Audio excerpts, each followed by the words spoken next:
Light आहे भाई किसके पास नाही नाही हे केलं रे हे बघ हा लाईट हां राईट चला पाणी जाऊ चला पाणी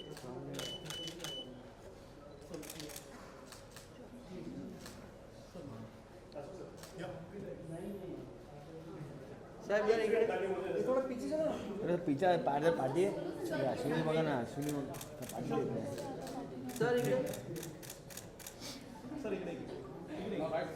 सर सेंटर मध्ये आता थांब ना किती सही या मॅडम मॅडम या जरा पुढे जास्त आम्ही का जरा जवळ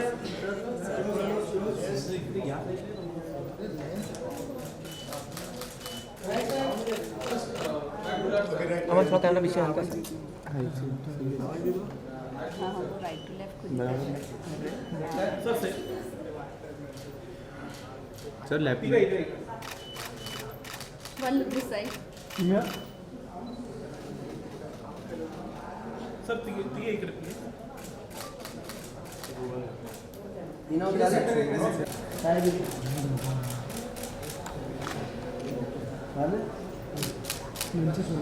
सॉरी ठीक है नहीं सोलो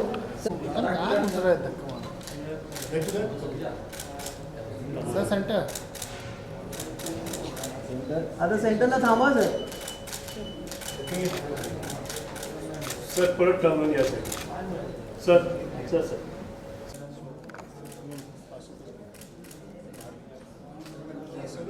सोलो सोलो सही मैम सही मैम नाही मी ते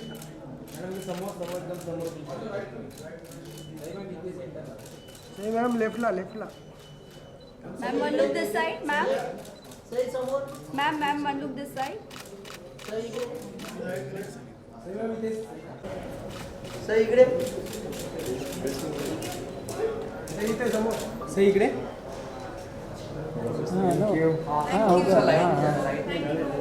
सही या साईड या इकडे अजून पुढे या पुढे अजून perfect on your right ma'am ए राईट वाला थैंक यू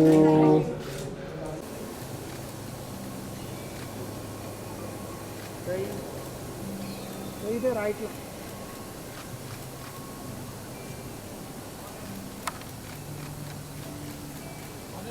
मॅडम सेंटर तेव्हा फुटेज पैसे लागतील ना सही मैम सही सर जरा थोडा टर्न आहे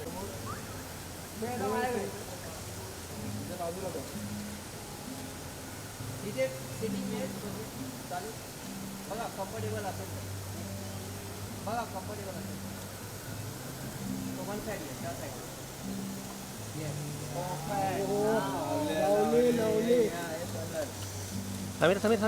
समीरा मोबाइल पीछे लो दिस साइड मैम सही मैम सेंटर मैम सही मैम इथे पण सही मैम इकडे जरा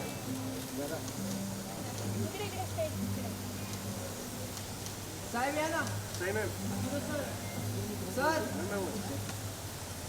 सही मैम सर इकडे उभा राहा खाली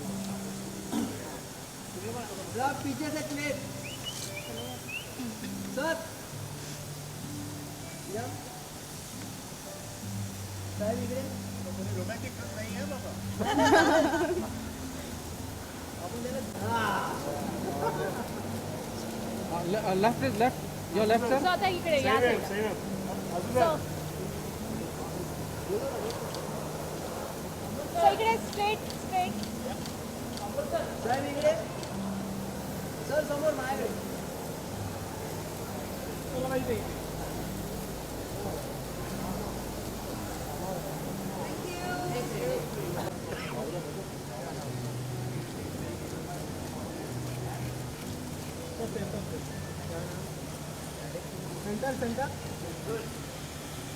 One look this side.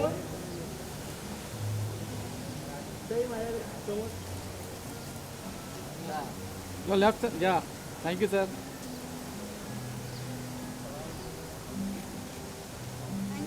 Thank you, sir. Same and same.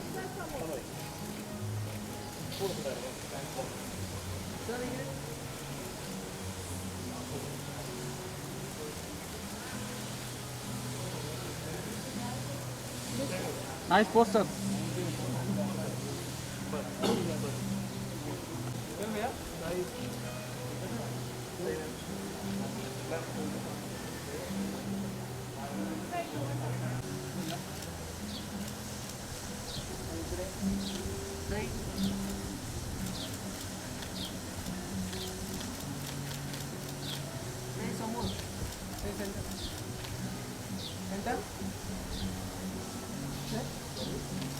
इकडे समोर माझ्याकडे इकडे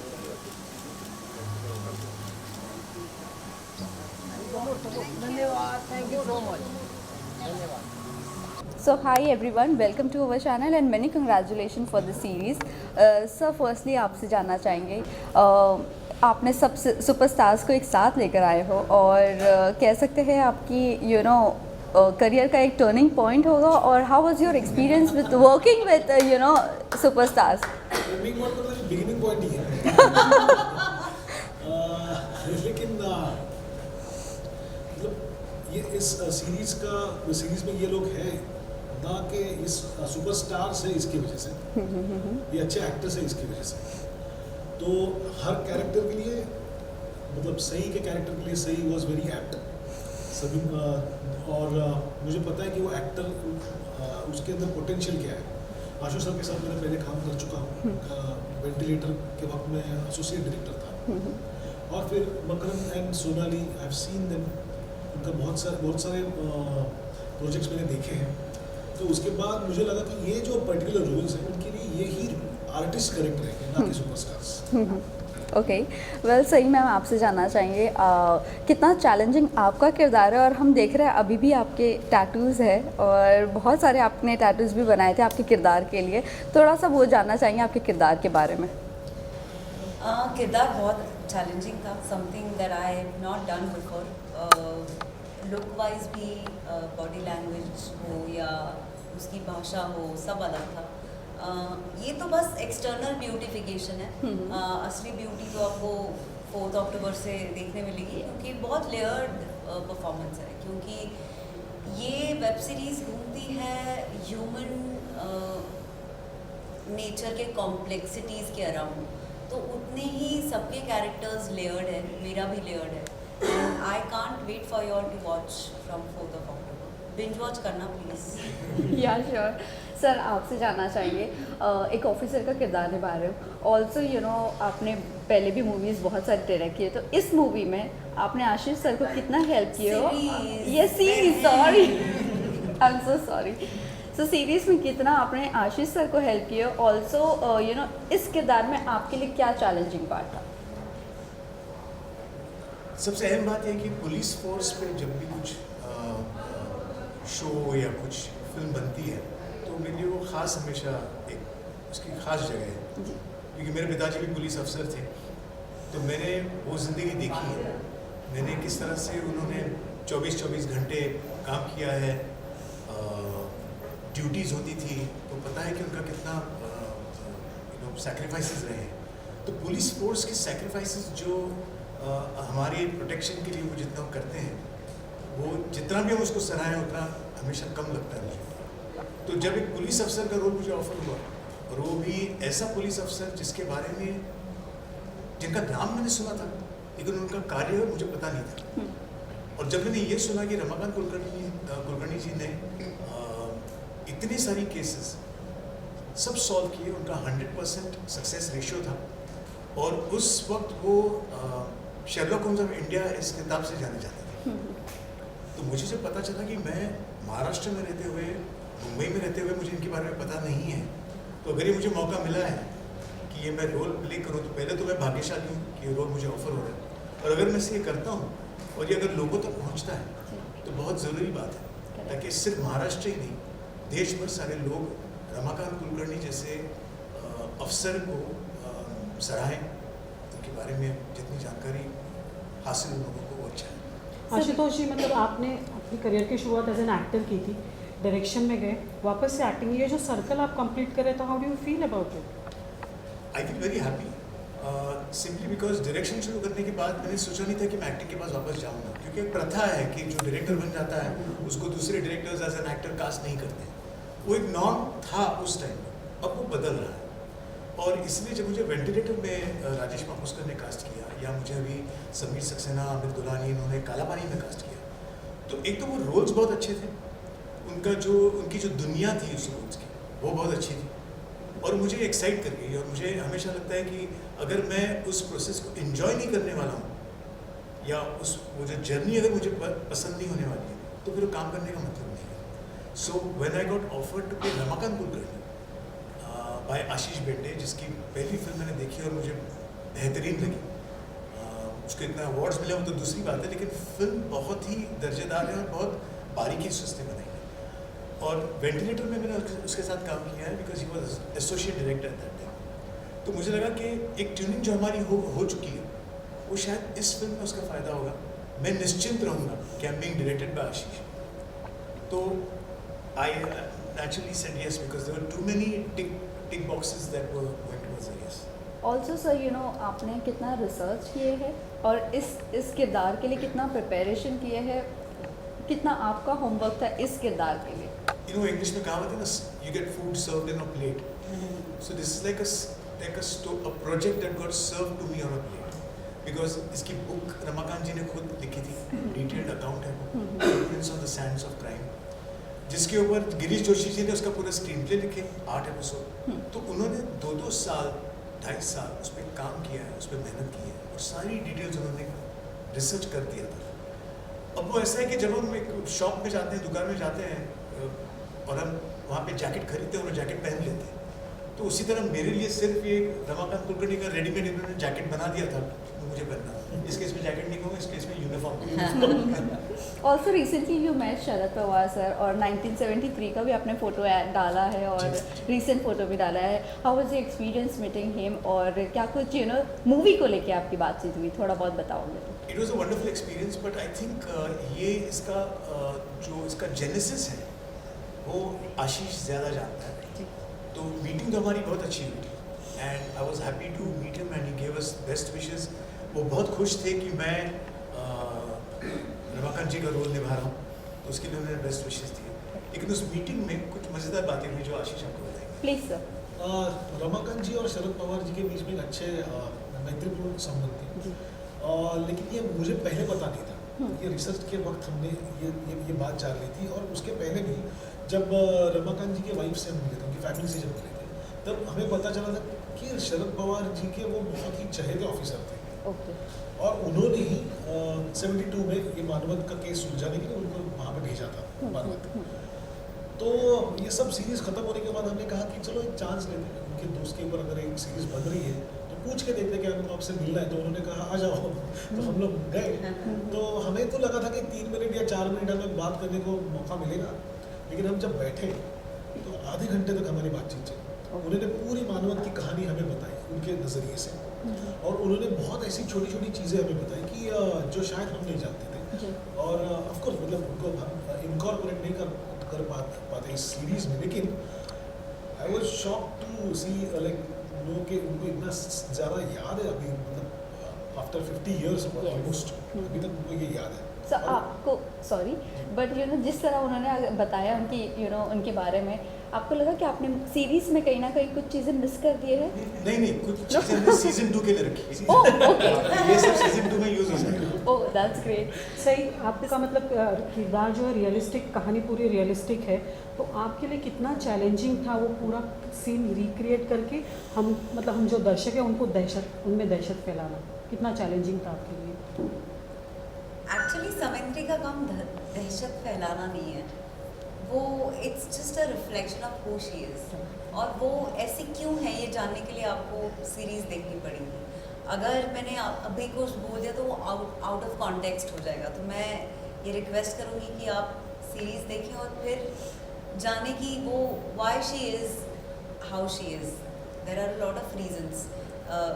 उसकी फैमिली है, सोशल प्रेशर है, बहुत सारी चीज़ें प्ले में आती है जब आप उसको इस तरह से देखते हैं. मतलब to add to this, I feel very sorry for सही कि ये जो किरदार ये कर रही है, अनफॉर्चुनेटली उसके बारे में वो ज़्यादा बता नहीं सकती. अगर कुछ भी एक लफ्ज़ भी यहाँ का वहाँ हो जाए तो स्पॉइलर अगर दिया तो स्पॉइलर हो जाए. मज़ा आएगा, चला जाएगा.